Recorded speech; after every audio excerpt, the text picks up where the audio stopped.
রাজ্যের 4টি বিধানসভা আসনের উপনির্বাচনে উত্তর 24 পরগনার বাগদা ও রানাঘাট দক্ষিণ আসন দুটি নির্বাচন কমিশনের বিশেষ নজরে রয়েছে। মোতায়েন করা হয়েছে বেশি সংখ্যক কেন্দ্রীয় বাহিনী জওয়ান।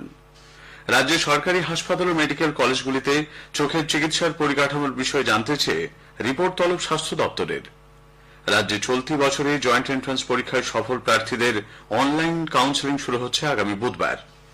ঘূর্ণাবর্ত সক্রিয় মৌসুমী অক্ষরেখার প্রভাবে উত্তরবঙ্গে ভারী থেকে অতি ভারী বৃষ্টির পূর্বাভাস। জলস্তর বাড়ছে নদীগুলিতে, প্লাবিত কোচবিহার জলপাইগুড়ির বহু এলাকা।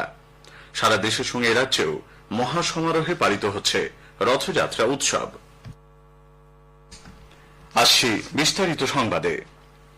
রাজ্যে আসন্ন 4টি বিধানসভা আসনের উপনির্বাচনে উত্তর 24 পরগনার বাগদা এবং রানাঘাট দক্ষিণ আসন দুটি নির্বাচন কমিশনের বিশেষ নজরে রয়েছে।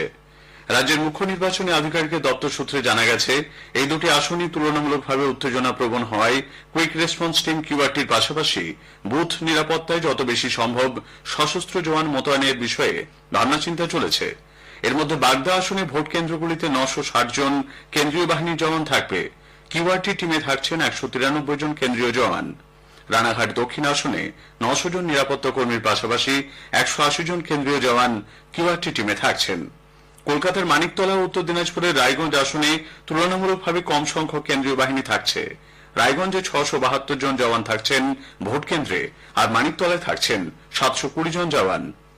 সদ্য সমাপ্ত লোকসভা নির্বাচনে রাজ্যের বিভিন্ন জায়গা থেকে কিউআরটি টিমের কাজকর্ম নিয়ে প্রশ্ন ওঠায় সেদিকে বিশেষভাবে নজর দিয়েছে কমিশন। 10 জুলাই এই 4 আসনে উপনির্বাচনে ভোট গ্রহণ। উপনির্বাচনে তৃণমূল কংগ্রেস সন্ত্রাসের আশ্রয় নিয়ে ভোট করাতে চাইছে বলে রাজ্যের বিরোধী দলনেতা শুভেন্দু অধিকারী মন্তব্য করেছেন। গতকাল উত্তর 24 পরগনার বাগদায় দলীয় প্রার্থীর সমর্থনে প্রচারে অংশ নিয়ে শুভেন্দুবাবু বলেন, তৃণমূল কংগ্রেসের লোভের কারণেই এই উপনির্বাচনের প্রয়োজন হচ্ছে। এই উপনির্বাচন ভারতীয় জনতা পার্টি চাপিয়ে দেয়নি। আমরা সবাই 26 সালে সাধারণ নির্বাচনে ভালো করে আবার লড়বো, আপনাদের নিয়ে লড়বো, ডবল ইঞ্জিনের জন্য লড়বো। বর্ষার সময় কর্দমাক্ত পরিবেশে এই নির্বাচন। আপনারা জানেন ভারতবর্ষের সংবিধান বহুদলীয় গণতন্ত্রের কথা বলে। ভারতবর্ষের সংবিধান আপনার স্বাধীন মত পদ গ্রহণের সুযোগ দিয়েছে। আপনি সাধারণ নাগরিক হিসেবে যেমন পছন্দের প্রার্থীকে ভোট দিতে পারেন, তেমনি আপনি পছন্দের দলকেও বেছে নিতে পারেন। এই অধিকার বাবা সাহেব আম্বেদকর আমাদের দিয়ে গেছেন। গতকাল বাজিতপুর বাজার থেকে সিন্ধ্রায়ণী পর্যন্ত পদযাত্রা করেন শুভেন্দু অধিকারী। পথ চলতি মানুষের সঙ্গে কথা বলেন তিনি। তৃণমূল কংগ্রেসের রাজ্যসভা সাংসদ মমতা বালা ঠাকুর গতকাল ওই আসনে দলীয় প্রার্থী মধুপর্ণা ঠাকুরের সমর্থনে বাগদা সিন্ধ্রায়ণীতে জনসংযোগ করেন। ওই আসনে ফরওয়ার্ড ব্লক প্রার্থী গৌরাদিত্য বিশ্বাস বাড়ি বাড়ি জনসংযোগ সারছেন। কংগ্রেস প্রার্থী অশোক কুমার হালদারও বাড়ি বাড়ি প্রচারে অংশ নেন।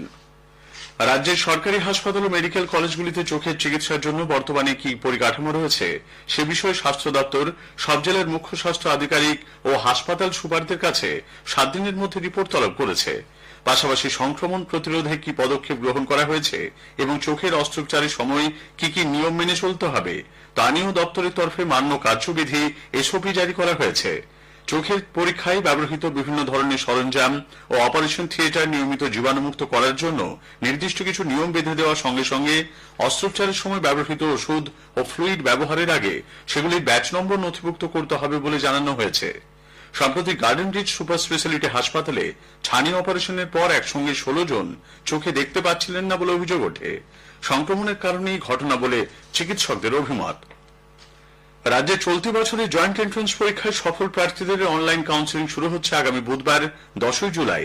কলকাতার নেতাজি ইন্ডোর স্টেডিয়ামে গতকাল আয়োজিত এক অনুষ্ঠানে যোগ দিয়ে জয়েন্ট এন্ট্রান্স বোর্ডের চেয়ারপারসন সোনালী চক্রবর্তী বন্দ্যোপাধ্যায় জানিয়েছেন, 5 আগস্ট পর্যন্ত এই কাউন্সেলিং চলবে। কাউন্সেলিং এ অংশ নেওয়ার জন্য জয়েন্ট বোর্ডের অফিসিয়াল ওয়েবসাইটে গিয়ে নাম নথিভুক্ত করতে হবে।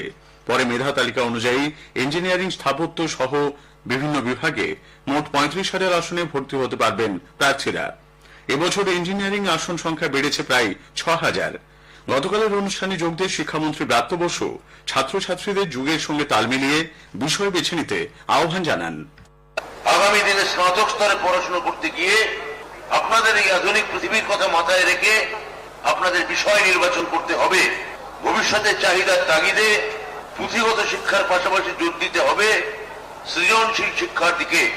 আর তাহলেই রাজ্য এবং দেশকে সঙ্গে নিয়ে এবং তাকে ছাপিয়ে বিশ্বের সঙ্গে তাল মিলিয়ে আপনারা চলতে সমর্থ হয়ে উঠবেন। শহর কলকাতায় ডেঙ্গু পরিস্থিতি অনেকটাই ভালো বলে রাজ্যের পুর নগরোন্নয়ন মন্ত্রী কলকাতা পুরসভার মেয়র ফিরহাদ হাকিম মন্তব্য করেছেন। পুরভবনে গতকাল সাংবাদিকদের প্রশ্নের জবাবে মেয়র বলেন, গত বছর যেখানে শহরে 179 জন ডেঙ্গু আক্রান্ত হয়েছিলেন, এবছর তা কমে হয়েছে 112। আক্রান্তরা সকলেই সুস্থ আছেন বলে মেয়র জানান। ডেঙ্গু প্রতিরোধে মানুষের সচেতনতার উপরেও জোর দিয়েছেন তিনি। এদিকে কলকাতা শহরে গুলি